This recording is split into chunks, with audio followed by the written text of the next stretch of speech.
வணக்கம். நான் உங்கள் ஜோதிடாசான் வஜ்ரம் அருள்ராம். உறவுகளே, விநாயகப் பெருமான் முழு முதல் கடவுள், மூத்த கடவுள் விநாயகப் பெருமான்.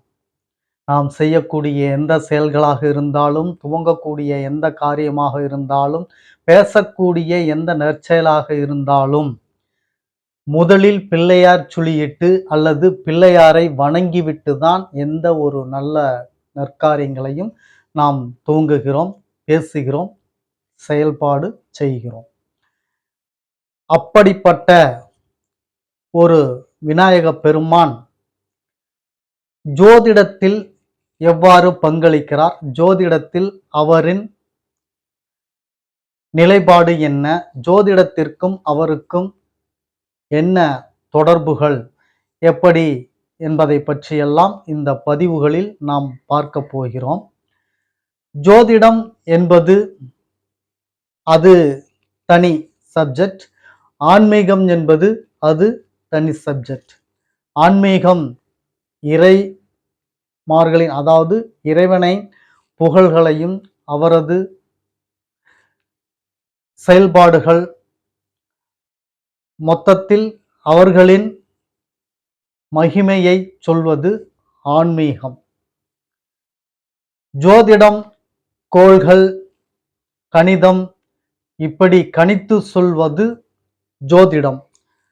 இப்போ ஆன்மீகம் என்பது அது தனி, ஜோதிடம் என்பது இது தனி.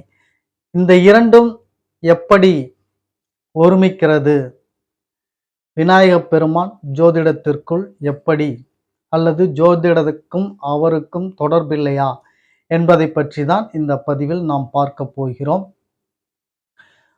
முதலில் பதிவுக்குள் செல்வதற்கு முன்னால் புதிதாக பார்த்து கொண்டிருக்கக்கூடிய உறவுகளிடம் ஒரு சில வார்த்தைகள். உறவுகளே, உங்கள் உற்றார் உறவினர்கள், சொந்த பந்தங்கள், உங்களது நண்பர்கள் மற்றும் அருகில் இருக்கக்கூடிய அனைவரிடத்திலும் நமது சேனலை எடுத்துச் சொல்லி அவர்களையும் சப்ஸ்கிரைப் செய்ய சொல்லுங்கள்.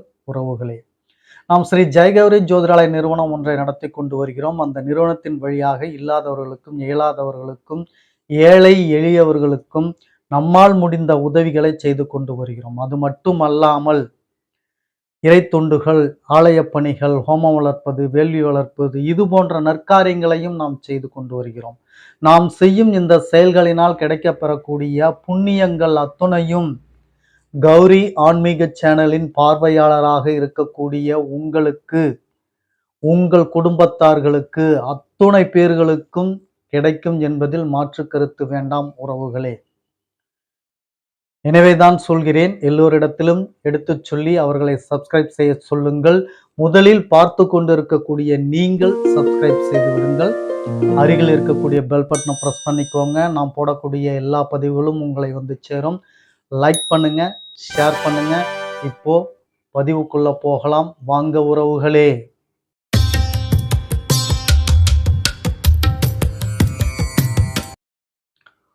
உறவுகளே, விநாயகப் பெருமான் ஜோதிடத்தில் எவ்வாறு பங்களிக்கிறார், அல்லது ஜோதிடத்திற்கும் விநாயகப் பெருமானுக்கும் தொடர்பில்லையா, ஜோதிடத்தில் அவர் தொடர்பு பெற்றால் எது மாதிரியான பலன்களை அவர் தருகிறார், இப்படியெல்லாம் உங்கள் எண்ணத்தில் ஓட்டங்கள் ஓடிக்கொண்டிருக்கும்.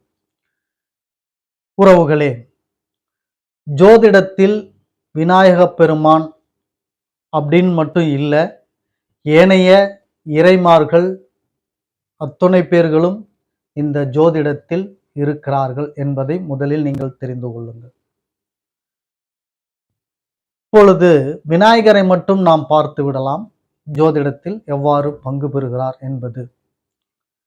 அஸ்வினி, மகம், மூலம் இந்த 3 நட்சத்திரங்களும் மிக உன்னதமான நட்சத்திரம். நன்கு தெரிந்து கொள்ளுங்கள். நீங்கள் எந்த சுபகாரியங்கள் செய்தாலும் சரி, இந்த 3 நட்சத்திரத்தில் நீங்கள் செய்தீர்கள் என்றால் மிகச் சிறப்பாக அமையும். அஸ்வினி, மூலம் மிகவும் உன்னதமான நட்சத்திரம். மகம் நட்சத்திரம் ஒரு சில காரியங்களுக்கு தவிர்ப்பார்கள்.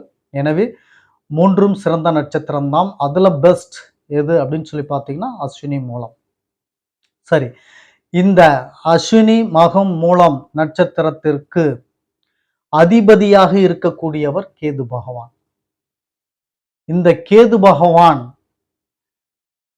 ஒருவரின் ஜாதகத்தில் 4ஆம் பாவகத்திற்கோ 5ஆம் பாவகத்திற்கோ அல்லது சுபஸ்தானமான லக்னத்திற்கோ இடம்பெற்று அமைந்துவிட்டால் அவர்கள் விநாயகரை, அதாவது பிள்ளையார், கணபதி இப்படி பெயர் வைத்துள்ள அவர் எல்லாமே அவர்தான், பெயர்கள்தான் வெவ்வேறு. இத்துணை பெயர்களுக்கும் சொந்தக்காரரான விநாயக பெருமானை கட்டாயம் அவர்கள் வணங்குவார்கள்.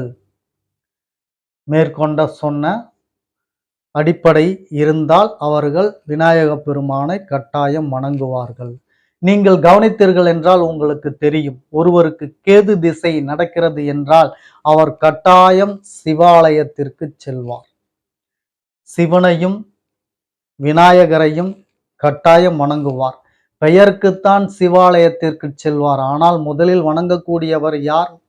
முழு முதல் கடவுளான மூத்த கடவுள் என்னும் சொல்லக்கூடிய விநாயக பெருமானை வணங்கிவிட்டுதான் ஏனைய மற்ற இறைமார்களை வணங்க முடியும். அப்போ விநாயக பெருமானை வணங்கும் போது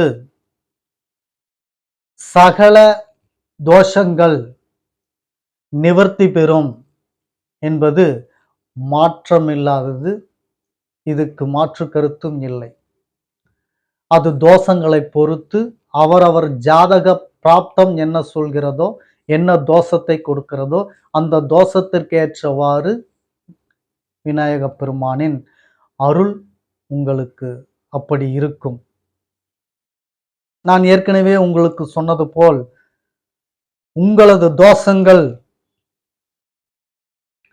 நிறைந்த ஜாதகமாக உங்களுக்கு இருக்கிறது என்றால், உங்கள் ஜாதகத்தில் தோஷங்கள் நிறைந்த தோஷம் உள்ள பிராப்தத்தில் நீங்கள் பிறந்து விட்டால், உங்கள் ஜனன ஜாதக அமைப்பு அப்படி இருக்கிறது என்றால், அதற்கு பரிகாரமாக கணபதியை வணங்கச் சொல்லுவார்கள்.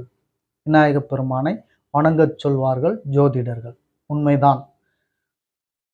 ஆனால் வணங்கினீர்கள் என்று அனுதினமும் நான் விநாயக பெருமானை வணங்குகிறேன், பிள்ளையாரை, கணபதியை வணங்குகிறேன், ஆனால் எந்த விதமான மாற்றமும் இல்லை, ஏற்றமும் இல்லை, இருக்க நான் கீழேதான் போய் கொண்டிருக்கிறேன், யாரும் என்னை காப்பாற்றவும் இல்லை, யாரும் எனக்கு கை கொடுப்பாரும் இல்லை, யாரும் என்னை தேற்றுவாரும் இல்லை, இப்படி நிறைய பேர் சொல்லிக் கொண்டிருக்கிறார்கள், வருந்திக் கொண்டிருக்கிறார்கள். நாம் அது பல நிலையில் அவர்களை பார்த்திருக்கிறோம், சந்தித்திருக்கிறோம். ஜாதகம் பார்க்க வரக்கூடியவர்கள் அத்துணை பேரும் இப்படிதான் நிறைய பேர்களுக்கு தோஷம் இருக்கிறது. அதனால்தான் அவர்கள் ஜாதகம் பார்க்க வருகிறார்கள். இல்லாவிட்டால் அவர்கள் வரமாட்டார்கள். அப்போ அவருக்கு என்ன தோஷங்கள் இருக்கு, அதற்குண்டான பரிகாரங்கள் என்ன, இதையெல்லாம் பார்த்து சொல்வது ஒரு ஜோதிடரின் கடமை. சரி, நாம் பாயிண்ட்டுக்குள்ள வருவோம். இப்போ இந்த விநாயக பெருமான் ஜோதிடத்தில் இடம்பெறுவது, இந்த கேது பகவான் எவரெவர்க்கெல்லாம் 4, 5 லக்னம் இது போன்ற பாவகத்தில் தொடர்பு இருக்கிறதோ அவர்கள் அத்தனை பேரும் பிள்ளையாரை வணங்க வேண்டும். ஏனென்றால் கேது பகவானுக்கு அருள் புரியக்கூடிய, கேது பகவானை கட்டுப்பாட்டில் வைத்திருக்கக்கூடிய கடவுள்தான் நம் விநாயக பெருமான். கேது பகவானால் ஒருவருக்கு தோஷம் என்றால் நீங்கள் கண்ணை மூடிக்கொண்டு விநாயக பெருமானை தரிசனம் செய்யலாம், வணங்கலாம், அவருக்கு அபிஷேகம் ஆராதனை செய்யலாம். அவரின் அனுகூலம் பெற குறைந்தபட்சம் நான் இது ஒன்றை சொல்லியே ஆக வேண்டும். இன்றைய கம்ப்யூட்டர் காலம், ஸ்மார்ட் உலகம் அப்படின்னு சொல்ற அளவுக்கு இன்னைக்கு வந்துட்டாங்க. இந்த ஸ்மார்ட்டான வேர்ல்டுல இறைவனை வழிபாடு செய்வதற்கு கூட கால நேர அவகாசம் பார்த்து கொண்டு வழிபாடு செய்கிறார்கள். மிகவும் வருத்தமாக இருக்கிறது. வணங்கி கொண்டு இருக்கும்போதே ஃபோன் வருது, ஃபோன் பேசுறாங்க. வந்துடுறேன், வந்துடுறேன் அப்படின்றாங்க. டைம பார்க்குறாங்க. இன்னும் ஒரு 10 நிமிஷத்துல வந்துடுறேன், 1/4 மணி நேரத்துல வந்துடுறேன். இப்படியெல்லாம் இன்றைய காலகட்டத்தில் இருக்கிறார்கள்.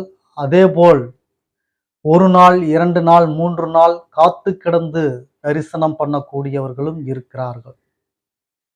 எதற்காக இதை நான் சொல்கிறேன் என்றால், ஒரு ஆலயத்தில் வழிபாடு நீங்கள் செய்யும் பொழுது, செய்ய போகும் பொழுது, அந்த ஆலயத்தில் குறைந்தபட்சம் நீங்கள் 1 மணி நேரமாவது டைம் ஸ்பெண்ட் பண்ணி ஆகணும் நீங்க. காலத்த ஒதுக்குங்க. கோயிலுக்கு போயிட்டேன்னா, எனக்கு 1 மணி நேரம், 2 மணி நேரம் ஆகும். நான் ஒரு 2 மணி நேரம் கழிச்சு தான் நான் வீட்டுக்கு வருவேன். 1 மணி நேரம் குறைந்தபட்சம் 1 மணி நேரம் கழிச்சு தான் வீட்டுக்கு வருவேன். காலத்தை ஒதுக்குங்கள். ஏன் என்று கேட்டீர்கள் என்றால், நீங்கள் ஆலயம் செல்லும் பொழுது, அங்கே கிடைக்கக்கூடிய கதிர்வீச்சுகள், ஒளிக்கற்றைகள் என்னும் கதிர்வீச்சுகள் உங்கள் மனதை சாந்தப்படுத்தும். உங்கள் குறைகளுக்கு ஒரு நிவர்த்தியோ, ஒரு ஆறுதலோ, முக்கியமாக குறிப்பாக மன அமைதியையும், சாந்தத்தையும் நீங்கள் ஆலயத்தில் மட்டும்தான் உணர முடியும்.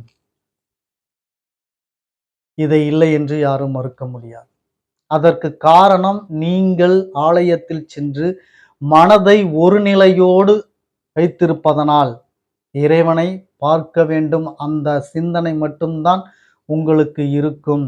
இறைவன் என் கஷ்டத்தை போக்குவார் அப்படின்ற எண்ணம் மட்டுமே உங்களுக்கு மேலோங்கி இருக்கும். அப்போ அதை நினைத்து கொண்டு நீங்கள் இறைவனின் நாமத்தை உச்சரித்து கொண்டு இருக்கும் பொழுது, உங்கள் மனது ஆசுவாசம் இல்லாமல் சாந்தப்படுத்தி, ஒருமையாக கான்சன்ட்ரேஷன்ற சொல்ற அந்த நிலைப்பாட்டுடன் நீங்கள் ஆலயத்தில் அந்த 1 மணி நேரம் பிரவேசித்தால் போதும். அந்த 1 மணி நேரம் நீங்கள் அங்கு கட்டாயம் இருந்தீர்கள் என்றால், அங்கு கிடைக்கக்கூடிய கதிர்வீச்சை நீங்கள் உள்வாங்கினீர்கள் என்றால், அதுவே போதும் உங்களுக்கு மன சாந்தத்தை ஏற்படுத்தி தரும், அமைதியை ஏற்படுத்தி தரும். எவ்வளவு பிரச்சனைகள் இருந்தாலும் பார்த்து விடலாம், தட்டி தூக்கி போட்டுறலாம் அப்படின்ற அந்த மன தைரியத்தையும், திடத்தையும் இந்த ஆலயத்துக்கு செல்வதன் மூலமாகத்தான் நீங்கள் பெற முடியும் என்பதை நீங்கள் நன்கு புரிந்து கொள்ளுங்கள் உறவுகளே. எனவே ஜோதிடத்தில் பிள்ளையாரின், விநாயகர் என்று சொல்லக்கூடிய நம் கணபதியின் நிலைப்பாடு இதுதான். கேதுவின் தோஷம் எவரெவர்க்கெல்லாம் இருக்கிறதோ அவர்கள் அத்துணை பேரும் கணநாதனை வழிபாடு செய்யுங்கள். அவர் ஒருவரால் தான் உங்கள் அந்த தோஷத்தை குறைத்து கொடுக்க முடியும். நன்கு புரிந்து கொள்ளுங்கள். குறைத்துதான் கொடுக்க முடியும். கணபதியே நினைத்தாலும். ஏனென்றால் நீங்கள் வாங்கி வந்தது பிராப்தம். அது நடந்தே தீரும். அதன் அளவுகள் கூட குறைய ஆகுமே தவிர, பிராப்தத்தை இல்லை என்று ஆக்குவதற்கு இறைவனுக்கே முடியாது. ஏனென்றால் சட்டம் இயற்றினதே இறைவன்தான். அதை அவரே மீறினால் நல்லா இருக்காது. ஆனால் உங்களது சந்ததிகள் அந்த தோஷம் இல்லாமல் பிறக்க அருள் புரிகிறார் இறைவன். நீங்கள் செய்யக்கூடிய தானங்கள், தர்மங்கள், புண்ணியங்கள், நற்செயல்கள், இதைவிட பெரியது அடுத்தவருக்கு தொந்தரவு, உபத்திரம் இல்லாமல் நீங்கள் வாழ்ந்து விட்டார்கள் என்றாலே, இவ்வளவு தான தர்மங்கள் செய்ததை விட அது மிகப்பெரிய புண்ணியத்தை சேரும். அடுத்தவர்களுக்கு தொந்தரவு, உபத்திரம் இல்லாமல் நீங்கள் வாழ்ந்து விட்டாலே அவ்வளவு பெரிய புண்ணியம் அதில் இருக்கிறது. இப்படி கணபதிக்கும் ஜோதிடத்திற்கும் இதுதான் தொடர்பு. ஜோதிடம் ஆன்மீகம் என்பது வேறு அல்ல, ஜோதிடம் என்பது வேறு அல்ல. இரண்டும் சங்கமித்த ஒன்றுதான் நம் சாஸ்திரம், ஜோதிட சாஸ்திரம் என்று நாம் பார்க்கிறோம்.